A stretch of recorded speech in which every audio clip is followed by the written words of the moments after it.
1872 জোড়া যমজদের উপর করা এক গবেষণায় দেখা যায় একজন মানুষ কতদিন বেঁচে থাকবেন সেটা মাত্র 25% নির্ভর করে তার জিনের উপর। বাকি 75% নির্ভর করে সেই মানুষটার খাবার দাবার এবং এনভায়রনমেন্টাল ফ্যাক্টরস এর উপর। তার মানে আপনি যে জিন নিয়ে জন্মান না কেন, আপনি কতদিন সুস্থ থাকবেন বা বেঁচে থাকবেন সেটা 4/3 নির্ভর করছে আপনি কি খাবার দাবার খাচ্ছেন, কতটুকু ব্যায়াম করছেন আর কোন পরিবেশে বড় হচ্ছেন।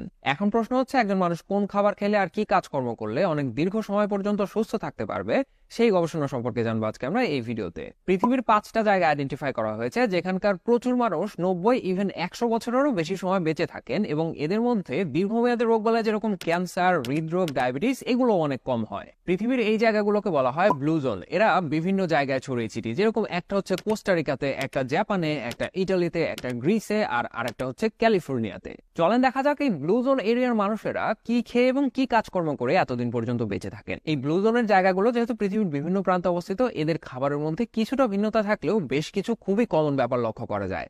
তার মধ্যে একটা হচ্ছে এদের খাবারের 95%ই হলো প্ল্যান্ট বেসড, মানে উদ্ভিদ থেকে আসা খাবার।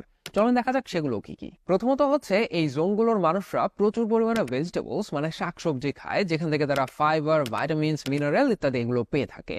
তো প্রশ্ন হচ্ছে এই ভেজিটেবলস কি আসলেই মানুষকে অনেকদিন পর্যন্ত সুস্থ রাখতে পারে কিনা বা মৃত্যুর হার কমাতে পারে কিনা। চলেন দেখা যাক গবেষণা কি বলে। 16টা গবেষণার ফলাফল একসাথে করে একটা মেটা অ্যানালাইসিস করা হয় শারীরিক পরিস্থিতি বিবেচনা করার জন্য, যেখানে দেখা হয় শাকসবজি খেলে কি মানুষের মৃত্যুর হার কমে কিনা। ফাইনালি গিয়ে এই গবেষণায় অংশগ্রহণকারীর সংখ্যা দাঁড়ায় 8,33,000-এরও বেশি এবং এদেরকে আপ টু 26 বছর পর্যন্ত পর্যবেক্ষণ করা হয়। ফলাফলে দেখা যায় দিনে মাত্র 1 সার্ভিং করে সবজি এবং ফল খাওয়ার কারণে মৃত্যুর হার কমে যায় 5% করে।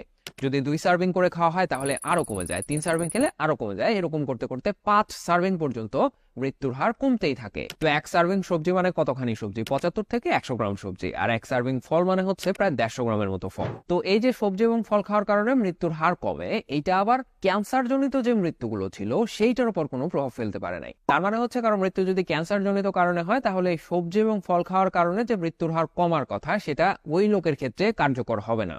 আপনি যদি ব্যাপারটা অন্যভাবে চিন্তা করে দেখেন, একজন মানুষ যদি সবজি এবং ফল খায় এবং তার সাথে আবার সে ধূমপানও করে, তাহলে এই ধূমপানের কারণে ক্যান্সার হয়ে যে তার মৃত্যু হতে পারে, সেই ক্ষেত্রে এই তার সবজি এবং ফল খাওয়া খুব একটা হেল্প করতে পারবে না। আর একটা প্ল্যান্ট বেসড খাবার যেটা তারা বেশি পরিমাণে খেয়ে থাকে সেটা হচ্ছে লেগুম জাতীয় খাবার, যেরকম হচ্ছে সিমের বিচি, ছোলা, বুট অথবা বিভিন্ন ধরনের ডাল, যেরকম মসুর ডাল, খেসারির ডাল, বুটের ডাল ইত্যাদি। এদের মধ্যে প্রচুর পরিমাণে প্রোটিন এবং ফাইবার থাকে। বিভিন্ন গবেষণায় লেগুম জাতীয় খাবারের সাথে মৃত্যুর হার কমার সম্পর্ক পাওয়া গেছে। আচ্ছা, তাহলে কি তারা ভাত জাতীয় কোনো খাবার খায় না? খায়। তারা হোল গ্রেনস খায়, যেরকম হচ্ছে লাল চালের ভাত অথবা বাদামি চালের ভাত অথবা গম, ওটস ইত্যাদি। নাম্বার 2 হচ্ছে বাদাম জাতীয় খাবার। ব্লু জোনের মানুষদের মধ্যে এই বাদাম জাতীয় খাবারটা খুবই প্রিয়। ইকারি এবং সার্ডিনিয়ার যে সমস্ত মানুষরা আছেন তারা অ্যালমন্ড খুব পছন্দ করেন এবং তারা তাদের বিভিন্ন রান্না বা ডিশের মধ্যে এই অ্যালমন্ড ব্যবহার করে থাকেন। আবার কোস্টারিকার নিকোয়ার মানুষরা পেস্তা বাদাম বেশি খায়। তো বাদামের মধ্যে প্রচুর পরিমাণে প্রোটিন, ফাইবার এবং আনস্যাচুরেটেড ফ্যাট থাকে, যারা বিভিন্ন রোগবালাই থেকে বাঁচিয়ে রাখতে সাহায্য করে। বাদাম কি মানুষকে হৃদরোগ থেকে প্রোটেকশন দিতে পারে কিনা সেটা জানার জন্য 31,000 জন মানুষের উপর একটা গবেষণা করা হয়। সেইখানে দেখা যায় যারা সপ্তাহে 4 বার বা তার থেকে বেশি পরিমাণে বাদাম খেয়েছেন তাদের মধ্যে হার্ট অ্যাটাকের সম্ভাবনা কমে যায় 51% এবং হৃদরোগ জনিত কারণে মৃত্যুর সম্ভাবনাও কমে যায় 48% তাদের তুলনায় যারা সপ্তাহে একবার বা তার থেকে কম পরিমাণে বাদাম খেয়েছেন। তো এই তুলনাটা যদি এমন মানুষের সাথে করা হতো যারা কখনোই বাদাম খান নাই, তাহলে হয়তো এই পার্সেন্টেজ গুলো আরো বেশি আসতো। সো আমাদের সবারই আসলে প্রতিদিন কমপক্ষে 1 মুঠ করে বাদাম খাওয়া উচিত হৃদরোগ থেকে বাঁচার জন্য। 3 নাম্বার যে কাজটা ব্লু জোনের মানুষরা কমনলি করে থাকেন সেটা হচ্ছে ক্যালোরি কম খাওয়া এবং ফাস্টিং করা। জাপানের ওকিনাওয়ার মানুষরা একটা ইন্টারেস্টিং কাজ করেন যার নাম হচ্ছে 80% রুল। এটার মানে কি, আপনি যখন খাবার খাচ্ছেন আপনার পেট পুরোপুরি ভরে যাওয়ার আগে আপনি খাবারটা বন্ধ করে দিবেন। প্রশ্ন হচ্ছে এই ক্যালোরি কম খেলে আসলে লাভ কি? 25 বছর ধরে বানরদের উপর একটা গবেষণা করা হয়। 25 বছর এদেরকে লালন পালন করা, খেতে দেয় এবং সবকিছু করা হয়, মানে বিশাল বড় একটা অবস্থা। এবং এই গবেষণা পরবর্তীতে নেচারে পাবলিশ হয়।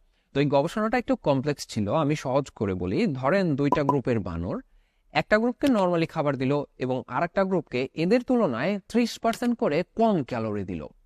পরবর্তীতে দেখা গেল যাদেরকে 30% করে কম ক্যালোরি দেওয়া হয়েছিল ওরা সিগনিফিকেন্টলি বেশি সময় বেঁচে থাকলো পরবর্তীতে। নাম্বার 4 হলো কোন সময় কতটুকু খাবার খাওয়া। ব্লু জোনের মানুষদের খাওয়া দাওয়া সম্পর্কিত একটা গুরুত্বপূর্ণ ব্যাপার হচ্ছে তারা রাতের খাবার খুবই হালকা খায় এবং সেটা তারা সন্ধ্যার আগে খেয়ে ফেলে। অথবা তারা রাতে খাবার খায়ই না। যেরকম ওকিনাওয়ার মানুষরা সকালে খুব ভারী একটা খাবার খান, এরপরে দুপুরে মাঝারি আকারের খাবার খান এবং রাতে আর কিছুই খান না। আবার আরেকটা জনের মানুষরা সকাল 10টার দিকে একটা বড় ব্রেকফাস্ট করে এবং এরপরে গিয়ে বিকেল 4টায় গিয়ে তারা একটা মাঝারি আকারের লাঞ্চ করে, এরপরে আর তারা রাতে কোনো খাবার খায় না। তো এতে আসলে লাভ কি? আমাদের মানব শরীরে একটা ঘড়ি আছে, এটাকে বলা হয় সার্কাডিয়ান রিদম। এটাকে আপনারা সহজে দেহ ঘড়িও বলতে পারেন। তো এই সার্কাডিয়ান রিদম বা দেহ ঘড়ি অনুযায়ী আমাদের শরীর সব থেকে ভালো খাবার হজম করতে পারে হচ্ছে সকালের দিকে বা দুপুরের দিকে। গবেষণায় দেখা গেছে যে সমস্ত মানুষেরা তাদের খাবারের বেশিরভাগ ক্যালোরি দিনের প্রথম ভাগে মানে দুপুরের আগে খেয়ে ফেলে, তাদের ওজন ঠিক থাকে, তাদের শরীরে ফ্যাট জমার সম্ভাবনা কম থাকে, তাদের রক্তে কোলেস্টেরল, সুগার ইত্যাদি নিয়ন্ত্রণে থাকে, এছাড়া আরো অন্যান্য মেটাবলিক যে রিস্ক ফ্যাক্টর আছে সেগুলো নিয়ন্ত্রণে থাকে। সহজ কথা, আপনার সারাদিনের খাবার দাবার সন্ধ্যার আগে খেয়ে ফেললে ভালো হয় এবং সন্ধ্যার পরে যত পারা যায় কম ক্যালোরি খাওয়া। 5 নম্বর ব্যাপারটা ইন্টারেস্টিং। ব্লু জোনের মানুষরা দিনে অন্তত একটা খাবার পরিবারের সাথে বসে খান। তো এটার আসলে খুব বেশি সাইন্টিফিক ব্যাখ্যা আমি পেলাম না। এরকম হতে পারে একসাথে খেলে যেহেতু তারা অনেক দ্রুত না খেয়ে কথা বলতে বলতে স্লোলি খাওয়া দাওয়া করেন, সেই ক্ষেত্রে তাদের ক্যালোরি ইনটেকের ক্ষেত্রে একটা হেল্প হতে পারে। আদারওয়াইজ হয়তো সাইকোলজিক্যাল ব্যাপার স্যাপার থাকতে পারে। আপনাদের কি মনে হয় আপনারা চাইলে কমেন্টে জানাতে পারেন। তো খাওয়া দাওয়ার ব্যাপারে একটা ইন্টারেস্টিং ব্যাপার হচ্ছে ব্লু জোনের মানুষরা খুব একটা প্রাণীজ খাবার খেতেন না, যেরকম মাছ, মাংস, ডিম, দুধ এইগুলো। এটার কারণ হয়তো হতে পারে ট্রেডিশনালি তারা এটার সাথে অভ্যস্ত না, অথবা ভৌগোলিক কারণে এইগুলোর অ্যাভেলেবিলিটি অনেক বেশি কখনোই ছিল না, যার জন্য তারা অভ্যস্ত হয়ে ওঠেন নাই, অথবা অন্য কোনো কারণও থাকতে পারে। তবে এই মাছ, মাংস, ডিম, দুধ এগুলো কিন্তু আমাদের খেতে হবে, আমাদের শরীরের বিভিন্ন কাজের জন্য এগুলোর দরকার আছে।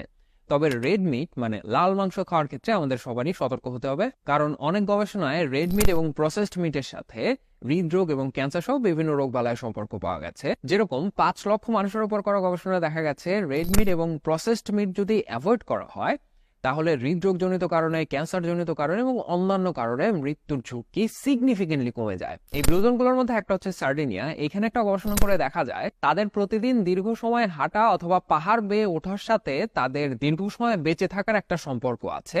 মানে যে যত বেশি সময় হাঁটে অথবা বেশি পাহাড় বেয়ে ওঠে তারা তত বেশি সময় বেঁচে থাকে। কামাদা নাকাজাতো নামে 102 বছর বয়সী একজন মানুষকে ড্যান বুয়েটনার জিজ্ঞেস করেছিলেন যে আপনার এত দীর্ঘ সময় বেঁচে থাকার রহস্য কি।